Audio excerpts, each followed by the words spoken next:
स्वागत है आप सभी लोगों का मेरे चैनल साइंस एंड टेक्नोलॉजी में। मैं अनुपम विपुल आप सभी लोगों का स्वागत करता हूं आज के शो फ्यूचर फ्राइडे में।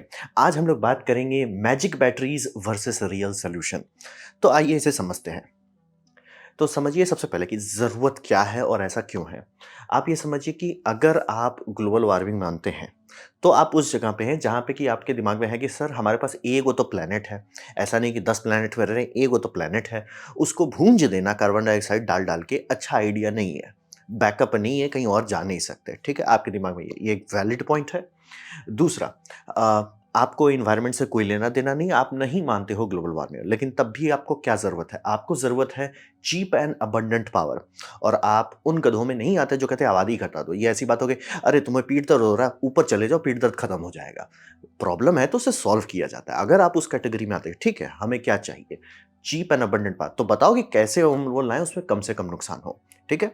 तो अगर आप इस कैटेगरी में भी आते हैं तो आपको एक फैक्ट समझना पड़ेगा। रियल दुनिया का रियल फैक्ट, फॉसिल फ्यूल का प्राइस हमेशा ऊपर जाएगा।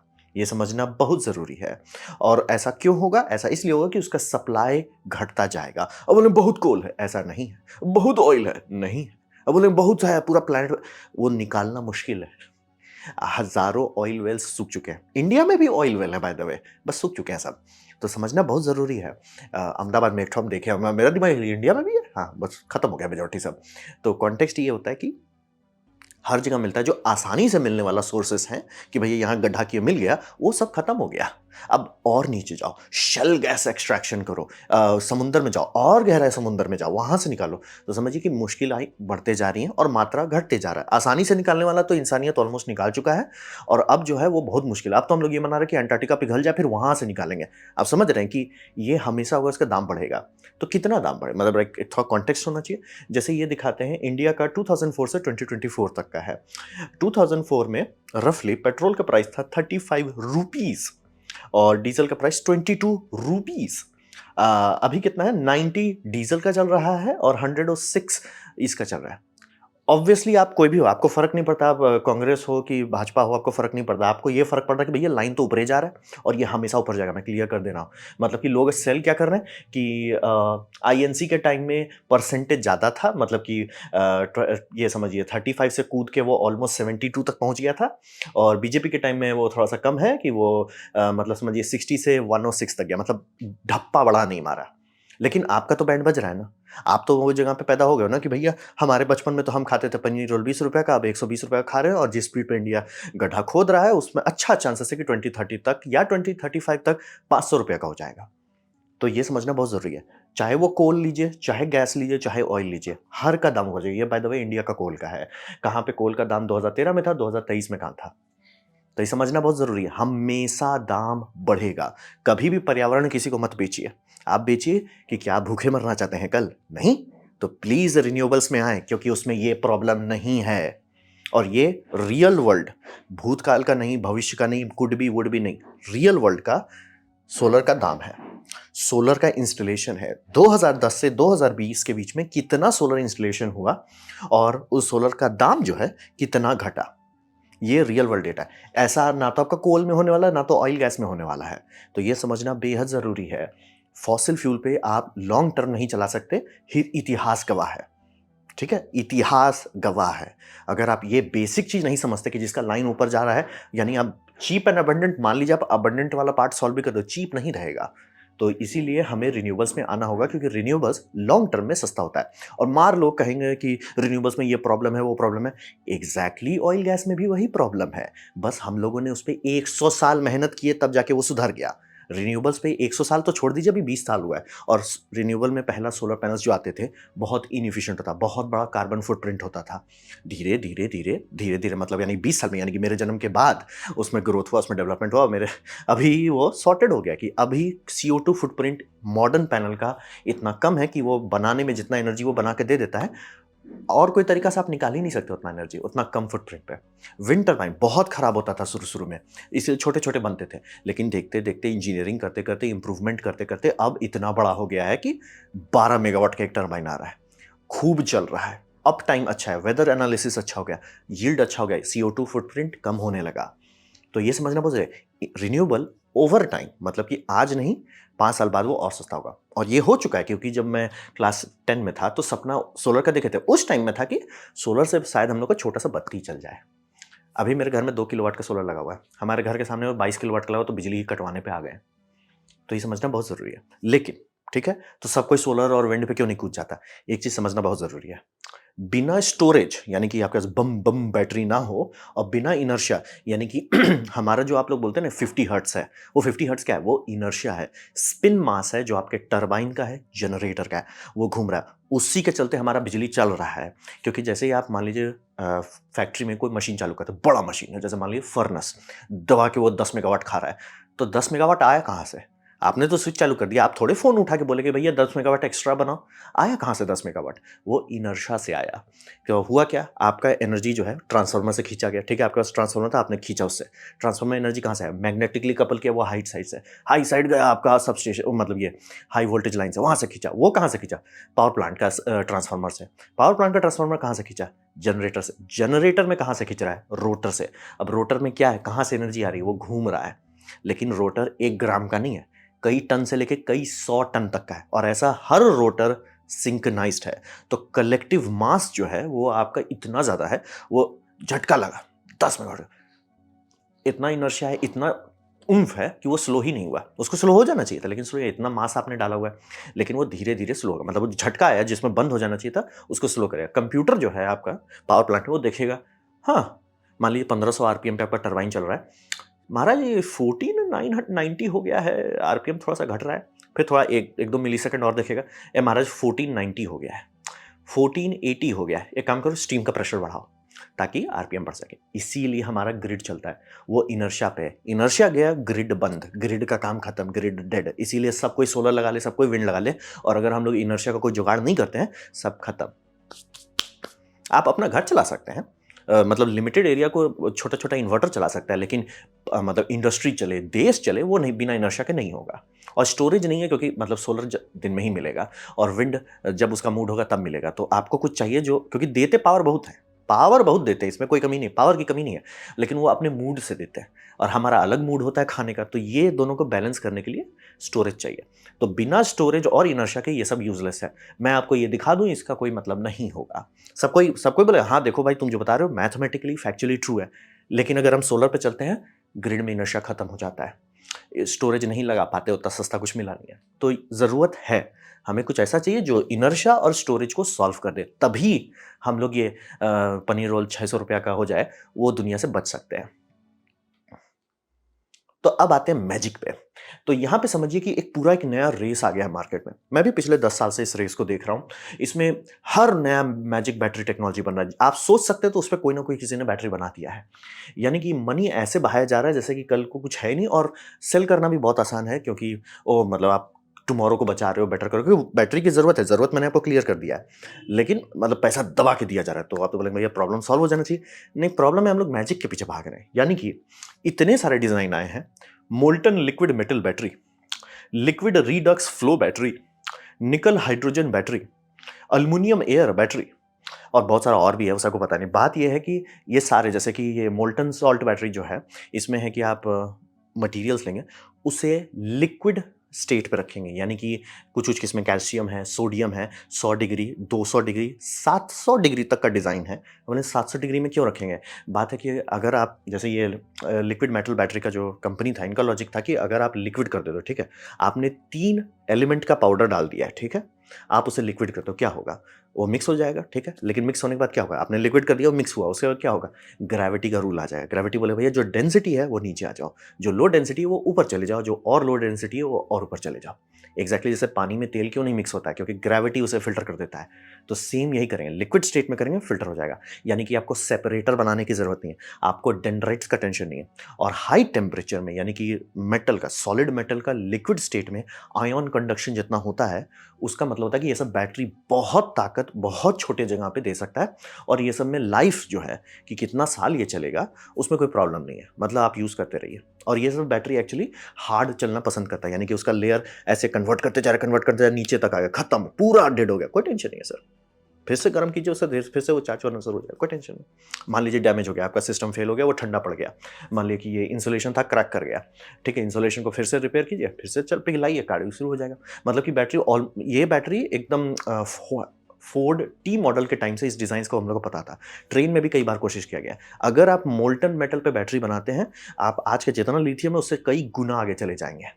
बस आप समझ सकते हो कि 300 डिग्री, 400 डिग्री, 700 डिग्री सेल्सियस ये सब हलवा चीज़ नहीं है। और इसीलिए ये कंपनी जो एम्ब्री करके एक लिक्विड कंपनी, इसको बिल गेट्स ने कहा, मतलब $25 मिलियन का तो सीड फंड दिया था। बहुत पैसा लिया और बैंकरप्ट ही हुआ है। 3 साल पहले इसका हर कोई डिस्कशन कर रहा था, ये दुनिया बदल देगा, ये बदलेगा, और मैं गायब हो गया। मतलब कोई यूट्यूबर्स भी वीडियो नहीं बना रहे। 2 साल पहले तक हल्ला था, उसके बाद सब गायब। और बैंक अभी देख रहे हैं इनका साइट पे कि हाँ, वहाँ बैंकरप्सी हुआ, उससे हम रिकवर कर गए। हैं? चैप्टर 11 बैंकरप्सी से रिकवर किया। तो ये तो मैंने आपको मोल्टन लिक्विड का बताया। और ऐसा लिक्विड फ्रोडस का है कि उसमें 2 लिक्विड अलग-अलग है, आप चार्ज करके पानी को अलग कर सकते हैं। मतलब ऑलमोस्ट वो एक जनरेटर बना रहा है जिसमें आप फ्यूल और ऑक्सीडाइज़र दोनों डाल रहे हो। वो भी अच्छा आइडिया है, मतलब ऐसा नहीं कि झूठ बोल रहे हैं। सच का बात है, रियल चीज़ है। उसपे भी काफ़ी हलवा, उसमें ये फ़ायदा था कि आप पावर और कैपेसिटी अलग कर सकते हैं। यानी कि मान लीजिए आपको छोटा शहर को चलाना है, तो पावर ज़्यादा नहीं चाहिए। लेकिन हाँ, यहाँ पे सिर्फ सोलर ही है, तो आप बहुत बड़ा कैपेसिटी दो, यानी कि मेगावाट आवर जो है उसको कर दो ना, इसको 20 मेगावाट आवर कर दो, 100 मेगावाट आवर कर दो, टंकी बड़ा करना है, कोई टेंशन नहीं। और वहीं उल्टा है, जैसे मान लीजिए कि यहाँ पे सोलर भी है, विंड भी है, बायोगैस भी है, खूब सोर्सेस हैं, लेकिन बड़ा लोड है, तो आप क्या करोगे, रिएक्टर का एरिया बढ़ा दोगे, टंकी छोटा कर दोगे, क्योंकि आपको कैपेसिटी नहीं चाहिए लेकिन पावर चाहिए। तो ये भी चला। फिर आपका निकल हाइड्रोजन बैटरी, ये काफ़ी पुराना बैटरी है, आईएसएस इंटरनेशनल स्पेस स्टेशन में लगा हुआ है, हबल टेलीस्कोप में लगा हुआ है, बहुत अच्छा बैटरी है। बट साइड इफेक्ट है कि हाई प्रेशर हाइड्रोजन इसमें इस्तेमाल होता है, और प्लैटिनम ये सब इस्तेमाल करना पड़ता है। तो एक कंपनी बनी है कि हम उसमें प्लैटिनम उल्टम हटा के सस्ता मटेरियल है, वो भी चल रही है। एल्युमिनियम एयर बैटरी का भी एक अलग हल्ला आया था। तो समझना बहुत ज़रूरी है। बहुत सारा टेक्नोलॉजी जो मतलब बोलो 1950 में लोग बना के छोड़े, वो सब चालू हो गया, नया टेक्नोलॉजी सब चालू हो गया। और ये सब में किसी में भी इनर्शिया नहीं है। यानी कि जब भी आप बोलो ना कि जैसे इलॉन मस्क है कि हम ऑस्ट्रेलिया में जाके 100 मेगावाट आवर का बैटरी बना देंगे। ठीक है, आप बैटरी बना दिए, वो बोलेंगे उससे ग्रिड स्टेबलाइज हो जाएगा, वो भी हो जाएगा। लेकिन ग्रिड स्टेबलाइज हो कैसे रहा है? स्पिन मास नहीं है, आप इन्वर्टर के भरोसे चल रहे हैं। यानी कि आपका इन्वर्टर ग्रिड को स्टेबलाइज कर रहा है। वो ऑस्ट्रेलिया वाला जो है वो अर्ली फेज था, तो उसमें हिसाब ये था कि कई बार ये होता है ना कि अगर आपका जो पावर प्लांट है वो पीक चला गया, यानी कि सारे टरबाइन मैक्सिमम पावर पर चल रहे हैं, और तब किसी ने लोड दे दिया, और वो लोड सर्ज लोड है। सर्ज लोड जैसे मान लिया बड़ा बड़ा मोटर का इंडक्टिव चार्जर रश जो आता है, अगर उसको आप नहीं किए तो कट हो जाएगा, ब्लैक आउट होने लग जाएगा। तो उस दरमियान में सेफ्टी के लिए पावर कट किया जाए। अगर उस दरमियान थोड़ा सा भी एक्स्ट्रा पावर आप डंप कर पाएँ, जिसमें बैटरी बहुत एक्सेल करता है, वो ग्रिड को स्थिर कर देता है। तो उसी लिए ऑस्ट्रेलिया वाला वो चला। लेकिन ये सब समझना बहुत ज़रूरी है। इसीलिए आप फ्लाई व्हील भी देख रहे हैं कि जिसका फ्लाई व्हील का आरपीएम बहुत ज़्यादा है, 10,000 आरपीएम, 50 है, वो ग्रिड इनर्शिया नहीं देगा। आप कहने हैं स्पिन मास है, लेकिन वो नहीं देगा। वो इन्वर्टर पे जाएगा। इन्वर्टर बोलेगा हम संभाल लेंगे। क्या इन्वर्टर संभाल सकता है? इन प्रिंसिपल है, हाँ। इन रियलिटी भगवान भरोसे आप चल रहे हो। क्योंकि वो बोले फिजिकल चीज़ नहीं है उसमें कि फिजिकल झटका बर्दाश्त करे, फिजिकल है ही नहीं उसमें कुछ। वो बस transistors on off, on off, on off हो रहे हैं। अगर वो थोड़ा सा भी ग्लिच मारा, गया आपका। तो ये इसी बोल रहे हैं कि हम लोग मैजिक पे बहुत पैसा खर्च किए हैं, और मतलब हम भी सबको देखे और सब में कुछ ना कुछ अच्छा है। लेकिन एक पॉइंट के बाद अब दिखने लग रहा है ओवरऑल कि यार, अगर कोई बैटरी 1970 से है, उसको लोग बना बना के छोड़ थक गए, उस पर काम करते हैं, क्या पता उसमें सही में कुछ उतना स्कोप नहीं है जितना आप सोच रहे हैं। क्योंकि एक होता है ना कि आप कह रहे हो हाइड्रोजन बहुत लेटेस्ट है, भैया 1969 में चांद पे फेंक के आए हैं हम लोग। आदम जमाने की टेक्नोलॉजी है सर। अगर 1969 से उसको लेके, उसको बना के, उसे अपोलो में डाल के, उसे स्पेस शटल में डाल के, उसके बाद उसे त्यागा गया है, मे बी वो it's not that good. May be जो लिथियम आयन जो अभी इस्तेमाल हो रहा है, जो 1990 में पेटेंट्स बना, 2000 में मार्केट प्रोडक्शन में घुसा और धड़ाके के सब चीज़ कैप्चर कर लिया, may be it's better technology. तो थोड़ा समझना बहुत ज़रूरी है। कई बार ये मैजिक है कि ये ऐसा कर देगा, वो वैसा कर देगा। इट्स लाइक करेगा तो कुछ है नहीं, और इनर्शिया आपको देगा नहीं, बिना इनर्शिया के ग्रिड चल नहीं सकता। तो इसीलिए ये सब मैजिक वाले कैटेगरी में पहुंच गया कि हम ये कर देंगे तो उससे वो हो जाएगा। इट्स लाइक और बोल रहे हैं आधा से ज़्यादा कंपनी बैंकरप्ट हो चुका है। तो अब बात करते हैं, ठीक है मैजिक को हटाइए, अभी क्या कर सकते हैं? मतलब अगर आपको है कि ग्लोबल वार्मिंग टाइम क्रिटिकल है और आप उस जगह पे हो जहाँ पे कि अगर हम लोग पर्यावरण को अभी बचाना नहीं शुरू किए, कल कल के लिए रोने के लिए भी नहीं बचेंगे, अगर आप उस कैटेगरी में आते हो। दूसरा, अगर आप उस कैटेगरी में सर अभी जिस स्पीड से दाम बढ़ रहा है, इन्फ्लेशन भाग रहा है, अगर ऐसा ही चलता रहा लोग बच्चे पैदा करना बंद कर देंगे और इंडिया में हिंदूज़ का ऑलरेडी 2.1 से नीचे उतर चुका है। अगर इस रेट पे चले 30 साल बाद हम लोग बचेंगे ही नहीं। लुक इनटू साउथ कोरिया और जापान और even north Korea, does not make a difference. तो कॉन्टेक्स्ट वही है कि अभी क्या करें कि हम लोग बचें? Pumped hydro. तो पम्प्ड हाइड्रो ओल्डेस्ट टेक्नोलॉजी है, जहां आप मुंह खोलते हो कि मुझे बैटरी चाहिए, तो पम्प्ड हाइड्रो पुराना है और इसका सबसे बड़ा फायदा है कि ये बड़ा है। यानी कि जहां पे आप बैटरी में बात करते हो किलोवाट आवर, यहां पे बात होता है मेगावाट आवर, गीगावाट आवर। तो समझना बहुत बहुत बड़ा है और जिस टाइम वो डिस्चार्ज हो रहा है, यानी कि जब वो चल रहा है, मतलब उसने एनर्जी खाया, तो आपका जो पावर प्लांट था उसने एनर्जी दे रहे थे, जहां वो बंद हो गया, ठीक है। अब आप एनर्जी दे रहे हो, ये डिस्चार्जिंग के दरमियान इनर्शिया देता है, क्योंकि ये लिटरली एक हाइड्रो डैम है। हाइड्रो डैम में क्या होता है? पानी है। पानी में क्या है? वजन। वजन क्या घुमाता है? टरबाइन। टरबाइन में क्या है? मास। मास से क्या घूम रहा है? रोटर। रोटर से क्या आ रहा है? Magnetic field. मैग्नेटिक फील्ड कहाँ है? कपल हो रहा है इसी ग्रिड में, यानी कि आपके पास इनर्शिया है।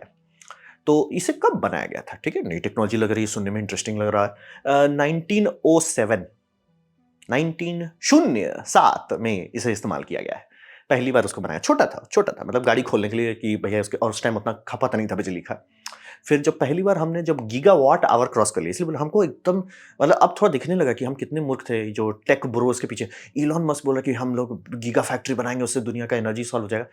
सर पहली बार इंसानियत गीगावाट आवर में एनर्जी स्टोर करना शुरू किया था, वो 1929 में था। 1929 1929 में हम लोग गीगावाट आवर क्रॉस कर चुके हैं। हुलुलुलु करना बंद करेंगे ना तो हमारे पास एनर्जी स्टोरेज कब का था? 1929।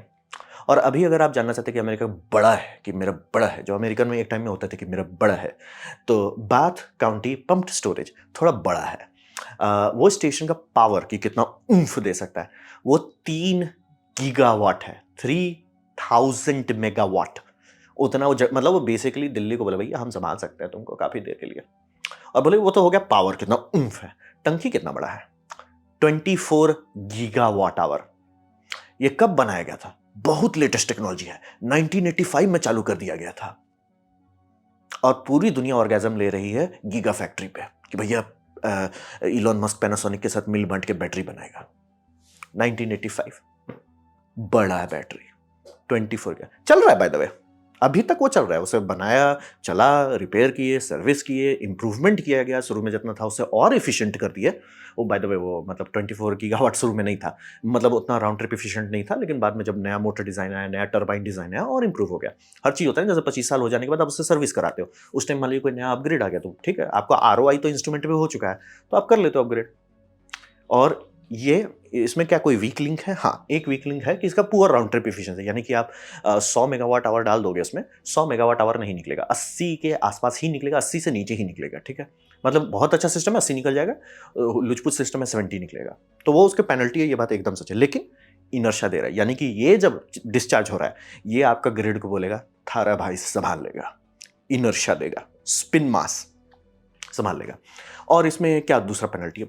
हाई कैपेक्स है, यानी कैपिटल कॉस्ट ज़्यादा है। अब टेक्निकली वो इसमें ज़्यादा नहीं है कैपिटल कॉस्ट, जैसे अभी मैं आपको नीचे एक स्विट्जरलैंड का दिखा रहा हूँ, $2 बिलियन लगा है और बहुत ज़्यादा है। नहीं, इलॉन मस्क का बैटरी का दाम देखने के बाद आपको वो ज़्यादा नहीं लगेगा। दूसरा, ये जितना लंबा चलता है उसका दाम उस हिसाब से आप डिवाइड करो ना, जैसे मान लो 50 बोलो 1985 में हम लोग लगाए हुए, अभी तक चल रहा है, तब आप डिवाइड करोगे कि भैया हमने इतना पैसा लगाया था डिवाइडेड बाय दिस टाइम, ये तो फ्री है, ये तो फ्री।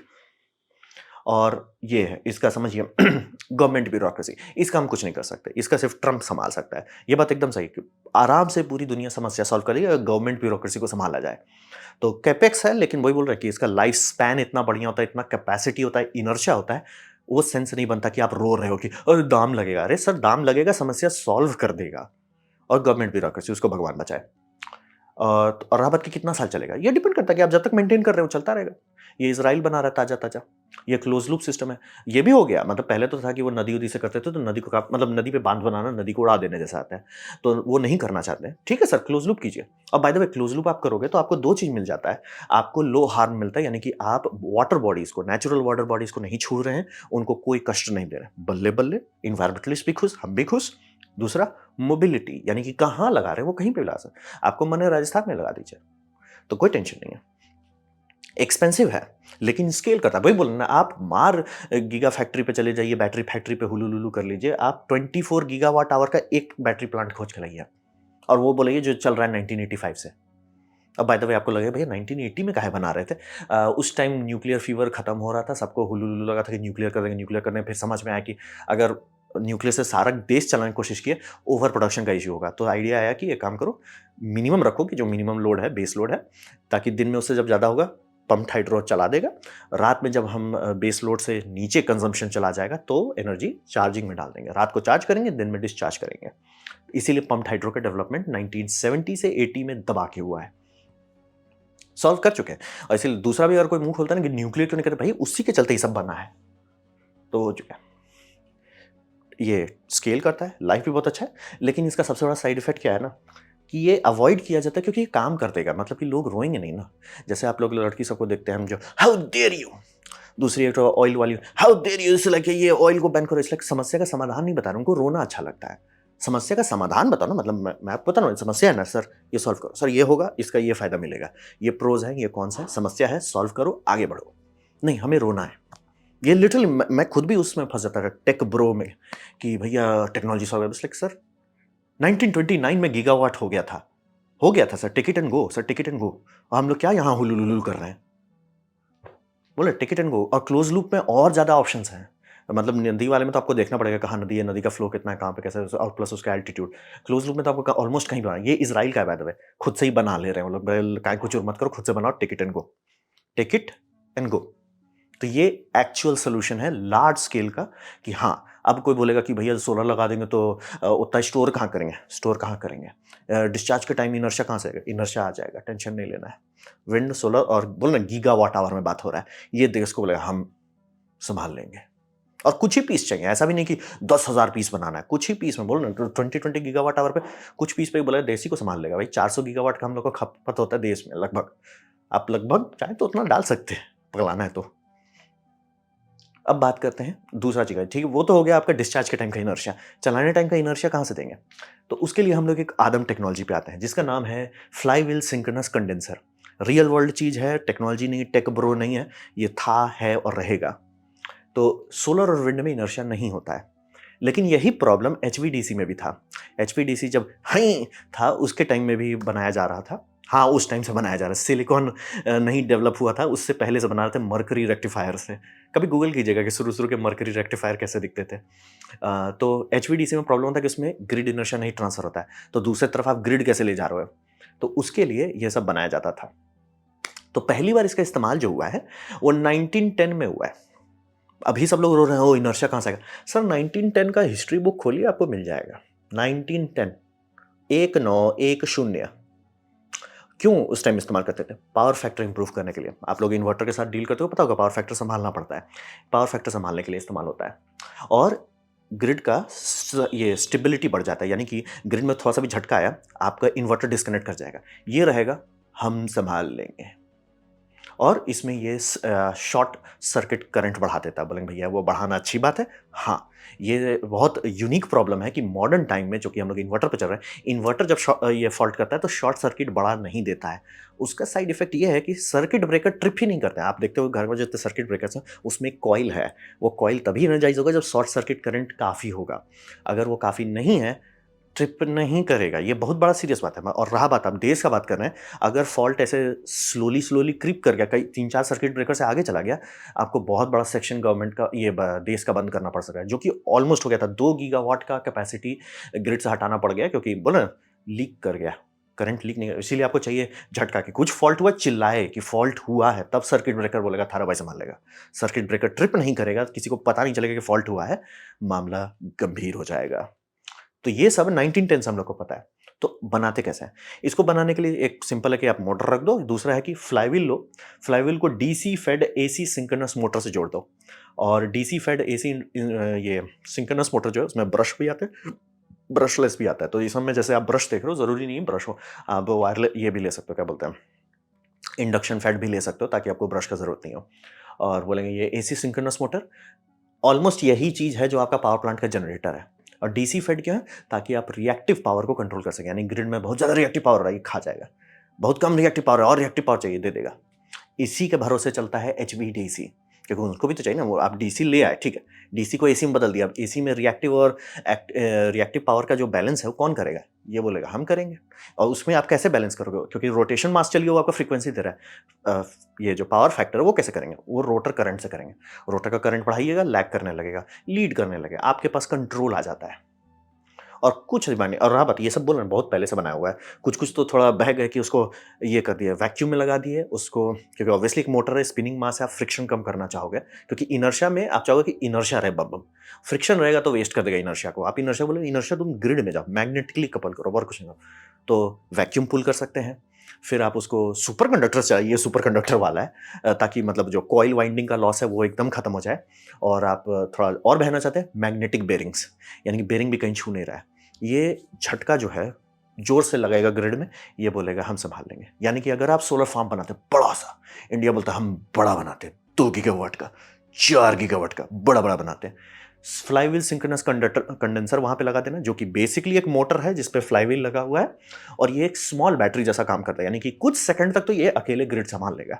एक बार ये 1500 आरपीएम पे आ गया, ये जो आरपीएम आपका है, इंडिया में 50 हर्ट्ज है तो 1500 के आसपास होगा, यूएसए में 60 है तो थोड़ा सा ज़्यादा आरपीएम जाएगा, आई थिंक 1860 आरपीएम तक जाएगा, जो भी आप लोग लिख दो क्या है, तो उतना आरपीएम देगा। और आपको ये भी है, शॉर्ट सर्किट करंट भी बहुत अच्छा दे रहा है, यानी कि सर्किट ब्रेकर्स आपका वैसे काम करेंगे जैसा डिजाइन किया गया है, ठीक है। इनर्शिया आपको मिल रहा है, दूसरा आपको रेजिलियंस मिल रहा है, यानी कि जब भी होता है ना कि जो थोड़ा सा ग्लिच मारा होता है, आप खासतौर पे जितने मेटल फर्नेस वाले लोग हैं, वो बहुत बड़ा इंडक्टिव लोड है, वो जोर का झटका देता है ग्रिड में, ग्रिड हिल जाता है।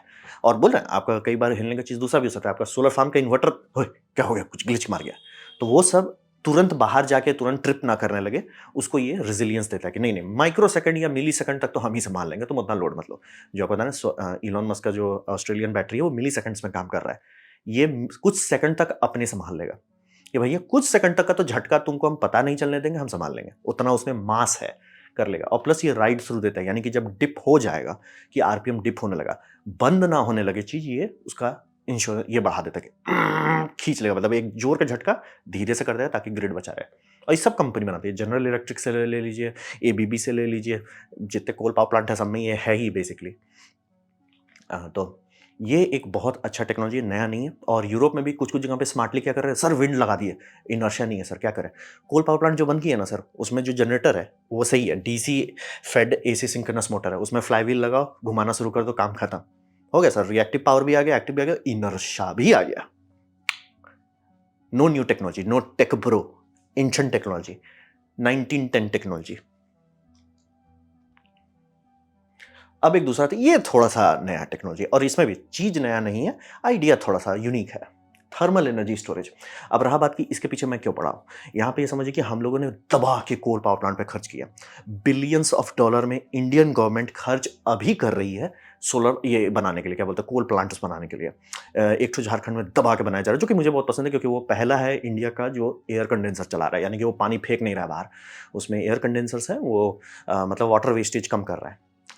लेकिन बात है कि वो सबको बंद करना ही पड़ेगा, बोले मैं गारंटी के साथ बंद करना पड़ेगा। ये है कोयले का दाम 1992 से, यानी मेरे जन्म के टाइम से, और यहाँ अभी दाम है, अभी दाम थोड़ा सा घटा है, मतलब वो पैंडेमिक के बाद एक थोड़ा बाउंस बैक किया था, वो दाम अभी बढ़ चुका है, मतलब 30 साल के अंदर आपका दाम 2x से ज़्यादा हो चुका है, यानी कि एक पॉइंट के बाद वो क्रॉस कर ही जाएगा। बोले सोलर और विंड का दाम घट रहा है, इसका दाम बढ़ रहा है, क्रॉस पॉइंट होगा, यानी कि कोल इतना महंगा हो जाएगा कि सर उसको चला नहीं सकते, आप कोल डाल नहीं पाओगे उसमें। और ये हो चुका है कई जगह हो गया कि सर ये माइन से आ रहा था कोल, अब माइन में उतना कोल नहीं बचा, बोले हर माइन है, खदान है, बंद हो जाता है, खत्म हो जाता है, तो वहाँ पे आपको लगेगा सर कोयला, अब मान लीजिए हम दूर से मंगाते हैं, कोयला आ जाएगा, कोयला का प्रॉब्लम नहीं है, सस्ता कोयला का प्रॉब्लम है, तब आप क्या करें, बंद करना पड़ेगा। तो ये फैक्ट है, इंडिया में जैसे आज जो सरकार लगा रही है कोयला पावर प्लांट, जैसे एक कर्णपुर में लगाया जाए जो एयर कंडेंसर वाला है झारखंड में, अति बम बम है, बहुत बढ़िया बना रहे हैं, लेकिन कुछ साल के अंदर उनको बंद ही करना पड़ेगा कोयला, क्योंकि उतना नहीं अफोर्ड कर पाएंगे कि सर ये मेगावाट पर आवर जो बेच रहे हैं ग्रिड में वो इतना चार्ज कर रहे हैं कि सर बाकी लोग बोले भैया उतने में हम सोलर फार्म बना लेंगे। तो कॉन्टेक्स्ट है, लेकिन हम लोगों ने इतना खर्च किया, ठीक है, और ये पूरी दुनिया की बात हो रही है, दबा के जो इतना खर्च किया तो उसमें इनर्शिया है ना, उसमें स्पिनिंग मास है, टरबाइन है, मोटर है, ये मोटर बोल रहे हैं, जनरेटर जो है दबा के उसमें टनेज है, और जो टरबाइन है वो दबा के टनेज दिया तभी जाके आपका ग्रिड चल रहा है। तो क्यों ना उसे स्टोरेज में बदल दिया जाए। मतलब कि जैसे मैंने बताया यूरोप क्या किया कि भैया हमारा कोल पावर प्लांट है, कोल पावर प्लांट को बदल देते हैं एज ए स्टेबलाइजर कि भैया वो इनर्शिया को स्टेबलाइज कर दे, और वो तो शॉर्ट टर्म की है। अगर आप उसे एनर्जी स्टोरेज में बदलते हैं, साइड इफेक्ट पड़ता है कि राउंड ट्रिप एफिशिएंसी बर्बाद हो जाती है आपकी, यानी कि आप उतर जाओगे 30-35%, यानी कि 100 मेगावाट आवर आपने खरीदा, आप बेच पाओगे सिर्फ 30, तो बोले नुकसान होगा।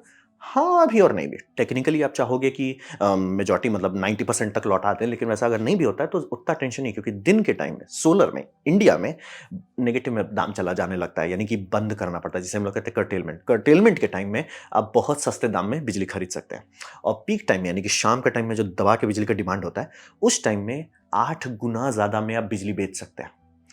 30% में आप 8 गुना ज़्यादा देगा, आप अभी भी प्रॉफिट में ही हो।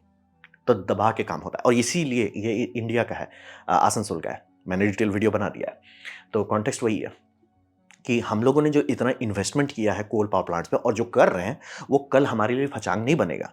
सर है कोल पावर प्लांट्स है सर, कोयला बहुत महंगा होगा, कोई टेंशन नहीं है सर, हम वहाँ पे ग्राफाइट ब्लॉक लगा देंगे, वो as a thermal battery behave करेंगे कि जब सरप्लस होगा वो गर्म करेंगे, डिस्चार्ज करने के लिए उससे स्टीम निकाल के आप टरबाइन चलाएंगे, स्पिन कर देंगे, या उसे कॉन्स्टेंटली चलाते रहेंगे, क्योंकि ऑलमोस्ट वो मतलब ग्रीन इनर्शिया के तौर पर काम करेगा, ज़रूरत रहेगा ये दे देंगे। मतलब इसे बेसिकली शॉर्ट ड्यूरेशन के लिए, लॉन्ग ड्यूरेशन के लिए आप, ये आपको स्टेबलाइजर है, शॉर्ट ड्यूरेशन के लिए दोपहर का सरप्लस खा लो, शाम का जो सर्ज आता है जिस टाइम बहुत महंगी बिजली बिकती है, उस टाइम ये बेच लेगा, काम खत्म।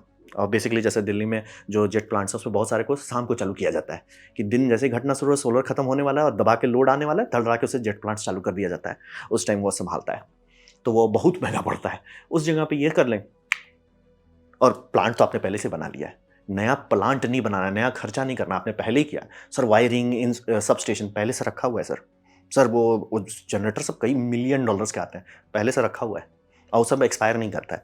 होता है कभी कभी होता है शॉर्ट सर्किट से कुछ डैमेज हो गया, उसे रिपेयर किया जाता है, वो सब खराब नहीं होता है, मेंटेन करते रहिए, चलता रहेगा। तो ये कर सकते हैं। अब रहा बात तो इसका अल्टरनेट है, हाँ, लेकिन उसमें मैं एकदम नहीं भरोसा करना चाहिए। वो अल्टरनेट है ये, जिसे हम लोग कहते हैं ग्रिड फॉर्मिंग इन्वर्टर, यानी कि ये जो इनर्शिया बता रहा है कि स्पिनिंग मास है, तो काफ़ी कंपनीज जैसे जनरल इलेक्ट्रिक्स हो, एबीबी हो, बहुत सारी और कंपनी भी क्लेम कर रही है कि हम आपको एक बक्सा देंगे जो ग्रिड बना देगा, सिंथेटिक ग्रिड जिसे कहते हैं। उस पर मेरे को एकदम भरोसा नहीं, दो कारण से। पहला, वो ब्लैक बॉक्स टेक्नोलॉजी है, यानी कि बक्सा के अंदर क्या हो रहा है, माइक्रो कंट्रोलर क्या कर रहा है, आपको नहीं बताया जाएगा, वो प्रोप्राइटरी है, पेटेंट नहीं, प्रोप्राइटरी, यानी आपको नहीं पता वो क्या कर रहा है। अब रहा बात वैसा कोई चीज मैं देश के ग्रिड में लगा दूं जहां पे वो अगर छींके तो मेरा देश छींक दे, I am not happy with that, I am not happy with that. मेरे को वो आइडिया ही नहीं पसंद है कि सर एक ब्लैक बॉक्स टेक्नोलॉजी आप लगा रहे हो जिसमें इतना सारा सिलिकॉन चिप है, और आप गारंटी दे रहे हो कि सॉफ्टवेयर उसमें एक बार भी गलती नहीं करे। आई am not happy with that, and again सस्ता भी नहीं है। हाँ, ये आप कह सकते हो कि मैं इसको कर रहा हूँ, ये महँगा है, लेकिन हमें उतना महँगा नहीं पड़ेगा क्योंकि बना के रखे ही हुए हैं ऑलरेडी। इंडिया भी बना रहा है कोल प्लांट्स, जिसे खुद ही हमें बंद करना पड़ेगा 20 साल बाद, क्योंकि कोल का दाम इतना बढ़ चुका होगा, और बाकी बचे-खुचे में बंद करना पड़ेगा क्योंकि वो उसमें एयर कंडेंसर नहीं है, पानी खत्म हो जाएगा। तो वो तो हो रहा है, मतलब इंडिया में आप लिस्ट निकाल सकते हो कितने कोल पावर प्लांट्स बनाए गए, कितने में बंद करना पड़ा। तो वो तो होगा ही, तो उसको रीयूज़ कर रहे हैं। तो वहाँ पे ठीक है, चलता है। इन कैपिटल इन्वेस्टमेंट आपने पहले ही कर दिया है। तो इसीलिए मैं ग्रिड फॉर्मिंग इन्वर्टर से एकदम आई am not happy with it. मेरे को आप सिंक्रोनस कंडेंसर दो, क्योंकि वो कोई भी देश बना सकता है, पाकिस्तान भी बना सकता है, हम भी बना सकते हैं, कोई टेंशन वाली बात नहीं है। लेकिन हम बोलो ग्रिड फॉर्मिंग इन्वर्टर, सर वो मतलब इंजीनियरिंग का रूल है, complexity is the enemy of reliability. मुझे देश रिलायबल चाहिए, अति बम चाहिए, भरपुष्ट चाहिए, हवा महल नहीं चाहिए कि सर मेरा एक माइक्रो कोड गलत हो गया तो पूरा देश का एक पूरा सेक्शन बंद हो गया क्योंकि भैया ग्रिड फॉर्मिंग इन्वर्टर छींक दिया, इनर्शिया तो था नहीं। तो I am not happy with, again engineers बोलेंगे ये काम करता है, but I am like complexity, I do not like complexity. So इसीलिए ये सारे प्रैक्टिकल ऑप्शंस हैं जिसमें कोई भी मैजिक नहीं है, कोई भी हुलुलुलु नहीं है, ये सब अभी कर सकते हैं, लेकिन हमें वो टेक ब्रो का एडिक्शन छोड़ना पड़ेगा कि सर ये ना इलॉन मस्क ना बैटरी बनाएगा ना, उसे बैटरी कैसे, लाइक बैटरी पार्क है। और बाय द वे मैं चाइना का बैटरी पार्क भी नहीं शेयर कर रहा हूँ, वो अमेरिका वाले से ज़्यादा बड़ा है। गूगल नहीं कीजिए उसका कितना कैपेसिटी है, उसके बाद आपका सारा बैटरी का भूत उतर जाएगा। तो ये था मेरा प्रेज़ेंटेशन जो मैजिकल बैटरी टेक्नोलॉजी के पीछे हम लोग ज़्यादा भाग रहे हैं वर्सेस प्रैक्टिकल रियल ऑप्शंस जो अवेलेबल हैं आदम ज़माने से, 1900 से। तो वही मैं शेयर करना चाहिए। हम लोग कुछ ज़्यादा घुस गए हैं उसमें वो टेक ब्रो माइंडसेट में, वैसे देश का तरक्की नहीं होगा। हम नहीं रहना चाहते उस देश में जहाँ पनीर रोज़ ₹800 पर पीस है। तो अगर आपको कुछ सीखने मिला, कुछ समझ में आया तो प्लीज़ लाइक कर दें, दोस्तों के साथ शेयर कर दें, उससे मेरा काफ़ी भला होगा। नहीं अच्छा लगा, नहीं पसंद आया, कोई बात नहीं, आप डिसलाइक दबा सकते हैं। मैं कहूँगा डिसलाइक 2 बार दबाएँ, उससे मुझे पता चले कितना नापसंद हुआ है। मैं आपसे कहूँगा कमेंट लिखें, मैं हर कमेंट को पढ़ने की कोशिश करता हूँ। आपसे कहूँगा सब्सक्राइब कीजिए, बेल दबाइए अगर आप फ्री हैं तो। आपने वीडियो देखा जान के मुझे बहुत खुशी हुई। धन्यवाद।